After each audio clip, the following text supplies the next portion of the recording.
You're listening to Uizer Media. Hello, bold and the beautiful friends. Welcome to my channel. Before starting the video, please go ahead and hit the subscribe button and give this video a like up. Ridge reminisces in Forrester's main office about Carter, describing him as his brother. He really trusted him. Does he think he can achieve this? Take this firm from my family? From me? I am not going to let that happen. He rants until Brooke inquires, "So, what are you going to do?" She warns him that he is very emotional. Ridge goes on to discuss the betrayal and Carter's actions behind his back.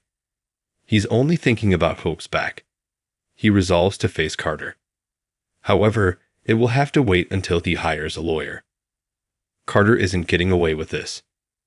In the cabin, Carter and Hope make love on the floor in front of the fireplace. After sex, Hope exhales, "I needed that."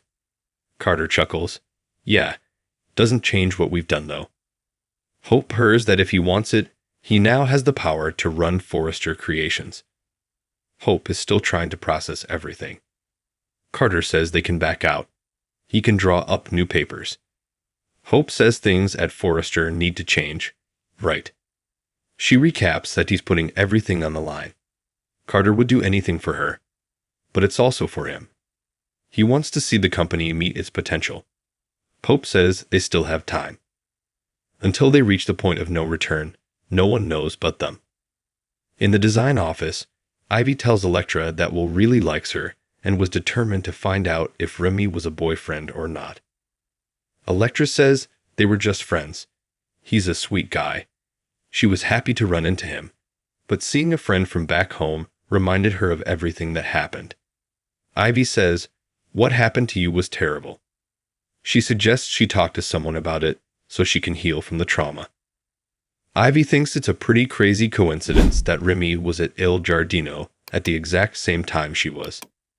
She asks if he explained how he came to be, and Electra says he saw the jewelry line announcement.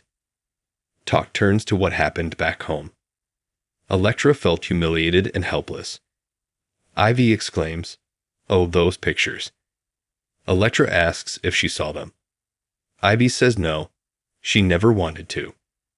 Electra grabs her phone and shows her a picture of her in a nightgown.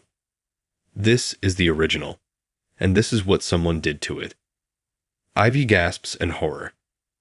Electra tells her they are deep fakes. "That's my face, but that is not my body." At Il Giardino, Remy listens as Deacon apologizes to his customers for the kitchen being backed up. Joining Remy at the bar, Deacon talks about the place being slammed and asks, "Can I get you anything?" Remy replies, "How about a job?" He's worked in restaurants before and thinks they could help each other. Deacon rattles on about having to replace two friends who were in key positions.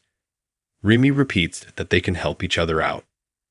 Deacon learns that he's new in LA and asks if he's on probation or parole, or if he'll leave. Remy plans on being there for a while. Continuing the interview, Deacon asks how Remy likes Allah. He says he loves it. But he not only needs a job, but a place to stay. Deacon marvels at his gall. "I don't even know your name." Remy says, Remy Price. Deacon agrees to hire him on a trial basis and says there's an apartment upstairs. Remy will work for room and board until he hires him for real. Deacon warns, "Don't make me regret this, Remy." In the design office, Electra worries she did something to encourage this.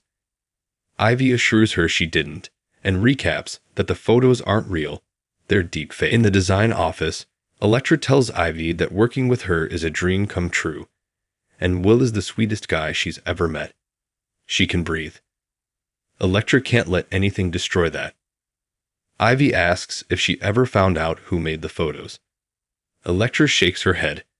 She just wants to put that awful chapter behind her. In the restaurant, Remy busses tables and tells Deacon he won't let him down. Deacon says it looks like he'll be staying in Los Angeles after all. Remy grins. At Hope's place, she and Carter talk about the Forrester they imagine, where everyone will be heard.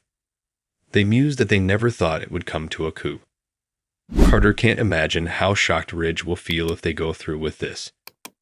Justin visits Forrester's main office and welcomes Ridge and Brooke. Ridge informs him that they had the LLC paperwork set up and handed it to him. Justin doesn't understand why he isn't employing Carter Walton. Ridge claims that Carter Walton is attempting to seize control of the company by using the document. He requests Justin to have a look and crush it. Carter cannot get away with this. Forrester, Ridge tells Brooke what she's saying about Carter doesn't make sense. Brooke insists she was outside the cabin and heard every word. Ridge argues that Carter is loyal to him.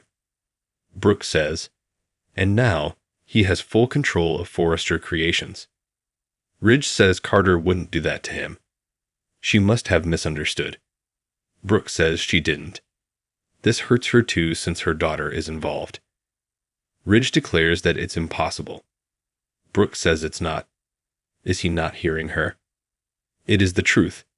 In the cabin, Hope tells Carter he tried to get Ridge and Steffi to see reason, but they wouldn't listen to him. Now they have to. Carter muses that when they signed those papers, they put him in charge of Forrester. Carter warned them there would be consequences if they didn't listen.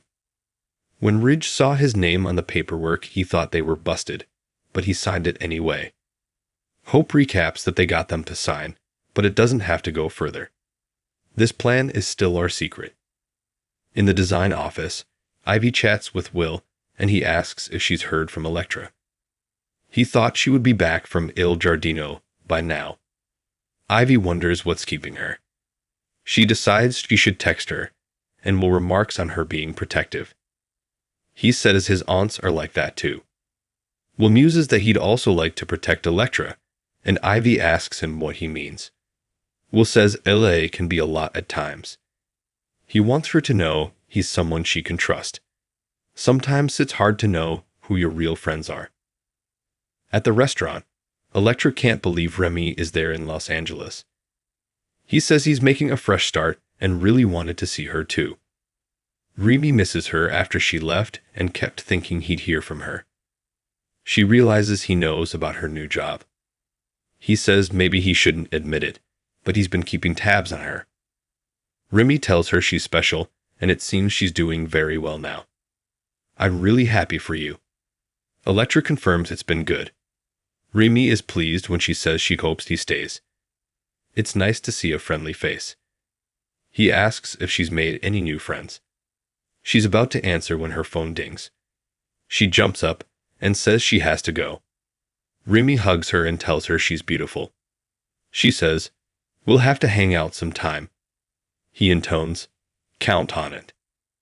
In the design office, Ivy tells Will how nice it is to be with Electra in LA. She's surrounded by family members who love her and is learning how to trust. Will asks if she's saying Electra didn't always have that. Ivy's just saying it's a good place for her to be. Will asks if something bad happened back home that Electra's trying to get away from. He's only asking because he cares. More. Bobby Eek's Christmas surprise. In the cabin, Carter tells Hope this plan could change everything for the better, but when Ridge finds out, he'll blow up. It seems the only way to get the company back on track. Hope says Forrester is in need of new ideas. He could transform the company. Look what you've already done for me. Carter wants to do so much more. Hope recaps that she feels that she can do anything with him by her side, but he is risking everything, including his entire future at Forrester Creations. In the main office, Brooke tells Ridge that things have gone too far in the company, and this is what it's come to. Carter and Hope feel disrespected.